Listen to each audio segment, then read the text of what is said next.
Hello everybody, this is Michelle Fox and welcome back to The Simple Quilter. Today I'm going to be giving you 10 plus tips to use when sewing with your Juki sewing machine.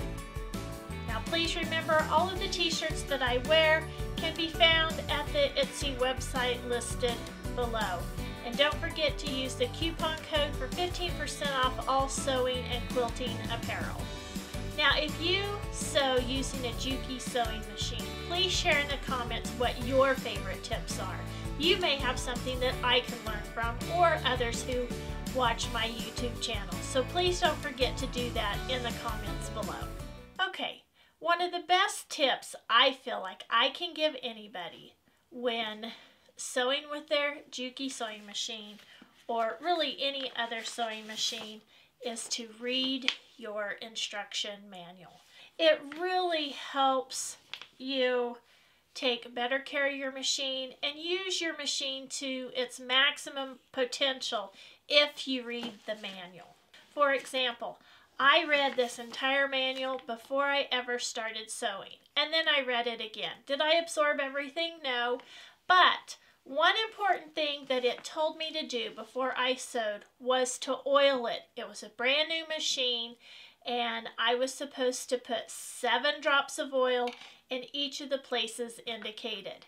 And if I hadn't read, I wouldn't have known that, and I could have damaged my machine. So, tip number 1, read your instruction manual. You will be investing your time wisely by reading your manual. Tip number 2, oil your machine. My Juki manual says to oil my machine before I sew. So every day if I sew, I put a drop of oil in the places indicated. And I do that faithfully because I want to preserve my machine, take good care of my machine so that it will last a lifetime. I really like this Juki sewing machine, so I definitely want it to last. And Jukis are made to last. Okay, tip number 3, use the correct oil. Do not use WD-40. Do not use whatever oil you find out in the garage. Use sewing machine oil. Use the oil that is designed specifically for sewing machines. It's different. It's a lighter oil. So this came with my machine, and I've ordered additional oil just like this for my machine. It might be a little bit pricier, but to me it's worth it because I want to take the best care of my machine that I possibly can. Now, this is an older sewing machine oil that I use with my Bernina, and once your oil starts to turn yellow, you need to discard that oil. Sewing machine oil should be clear. So be sure you're using the correct oil. Some oils will gum up your machine. So again, tip number 3 is use the correct oil. Tip number 4 is to store all of your accessories. These are all the accessories that came with my machine and the instruction manuals in one specific container. And of course, you know how I like to label containers. I labeled it Juki. Now this was extremely important for me because I now own a Juki, a Bernina, and a Singer. So I need to be sure I'm keeping all of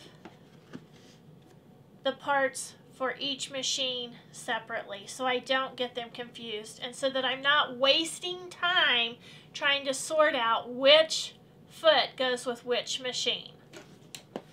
Okay, so here my sewing machine is without the light turned on. Now here it is with the light turned on.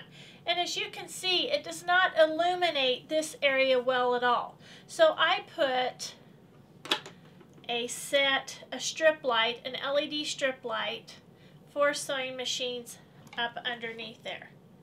Now look at how much light it offers, and this just illuminates this entire area.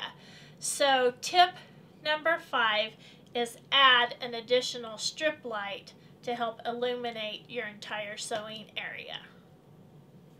Tip number 6 is decrease the foot pressure when using your walking foot.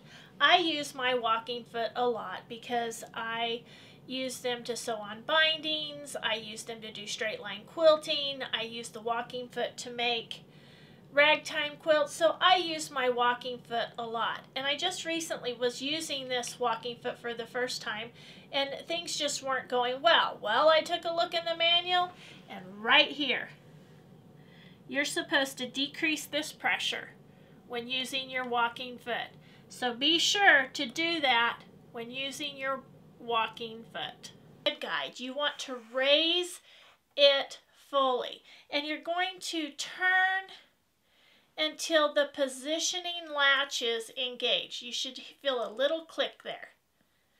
So in order to help ensure a good even feed of the thread into your machine, be sure you raise it fully and turn it until you hear that little click. Now the Juki foot pedal controls two actions in your sewing machine.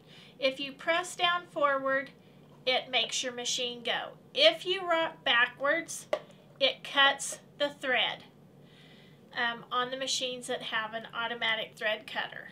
Okay, so when I started sewing with my machine, this was driving me crazy. I just kept accidentally cutting the thread. So Juki gives you this little rubber piece, and all you have to do is put this right there on the bottom of your foot pedal, and that keeps you from activating that. You can't use it anymore to cut your thread, but it kept me from accidentally cutting my thread all the time. So don't forget to use that little rubber piece if that's a problem.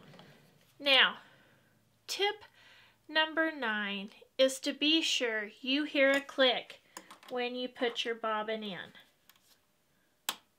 Did you hear that click? You've got to be sure that you hear that click when you put in your bobbin. Otherwise, you could damage your needle when you start to sew. So again, be sure you hear that click. Tip number 10 is to be sure to use your trap door when you're cleaning your machine. Juki has a built-in trap door, and I think this is a really cool feature. It's not, I don't have a trap door on any of my other machines, but this way you can really get in there and clean in there. If you drop a bobbin, you're not having to try to fish it out. You can just open this and get it out that way. So don't forget to use your trap door when cleaning your machine. Now, the next tip I want to share with you is how to use your needle threader. In many of the reviews that I've looked at on the Juki sewing machine, one issue lots of people commented about was the difficulty in using the needle threader. But this is what I think part of the problem is.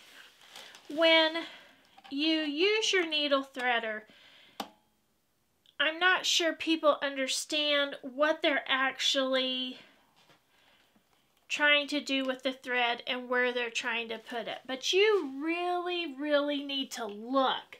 You need to get your head down there and really look to see where that thread needs to go on the needle threader, because there's a little slot down there.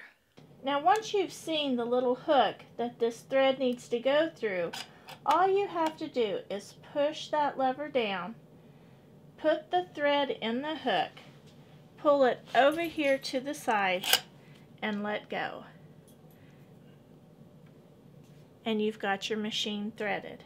But I think again the important factor is to get down there and really look to see where the thread needs to go in that little slot or that little hook. Now don't forget, in the comments below, be sure you put any tips that you think others might benefit from in the comments below. I hope you've enjoyed this video. If you've enjoyed this video, please give me a thumbs up. Share with a friend, subscribe if you haven't, and as always, leave a comment. I love to get the comments and I try to reply to each and every one. So until next time, have fun quilting.